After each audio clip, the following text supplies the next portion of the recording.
આજે સાંજ સુધીમાં ભાજપ, કોંગ્રેસ અને આમ આદમી પાર્ટી તમામ ઉમેદવારો શક્તિ પ્રદર્શન સાથે પોતાના નામાંકન પત્ર ભરવા જઈ રહ્યા છે. ગઈકાલે રાત્રે જ ભાજપે અમદાવાદ મહાનગરપાલિકાના 48 વોર્ડ માટે 192 ઉમેદવારોના નામ જાહેર કર્યા. આ ઉપરાંત રાજકોટમાં પણ 18 વોર્ડના 72 ઉમેદવારોની યાદી જાહેર થઈ. સુરેન્દ્રનગર, અરવલ્લી માટેની પણ યાદી જાહેર થઈ ગઈ. સુરતમાં આમ આદમી પાર્ટીએ પોતાની પ્રથમ યાદી જાહેર કરી દીધી છે. આજે અનેક બેઠકો પર રેલીઓ સાથે ફોર્મ ભરવાની તૈયારીમાં છે તમામ ઉમેદવારો. તો કોંગ્રેસે પણ તેના ગઢ ગણાતા કેટલાક વિસ્તારોમાં ઉમેદવારો ફાઇનલ થઈ ગયા છે અને કેટલાયની યાદી દ્વારા તો કેટલાયને સીધા ફોન દ્વારા આજે ફોર્મ ભરવાનો આદેશ અપાઈ રહ્યો છે.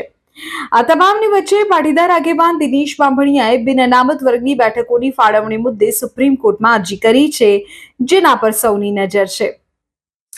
જોકે આ વખતની ચૂંટણીમાં કેટલાક મુદ્દાઓ એવા પણ છે કે જે ખૂબ ઇન્ટરેસ્ટિંગ છે.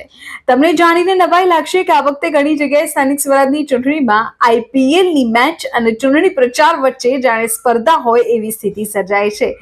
રાજકીય પક્ષોએ એવી સૂચના આપી છે કે મોટી જનસભાઓ આઈપીએલ મેચના સમય ન રાખવી, જેથી લોકો ટીવી છોડીને સભામાં આવે. આ વર્ષની ચૂંટણીમાં પહેલીવાર ગુજરાતમાં સ્થાનિક સ્તરે એઆઈનો વ્યાપક ઉપયોગ થઈ રહ્યો છે. ઉમેદવારો પોતાના અવાજમાં હજારો મતદારોને પર્સનલાઇઝ કોલ કરી રહ્યા છે. એટલું જ નહીં, સોશિયલ મીડિયા પર ઉમેદવારોના એનિમેટેડ અવતાર અને ડીપ ફેક ગીત પણ પ્રચારમાં અત્યારે જોવા મળી રહ્યા છે. ગ્રામીણ વિસ્તારોમાં તો તે આકર્ષણનું કેન્દ્ર બન્યા છે.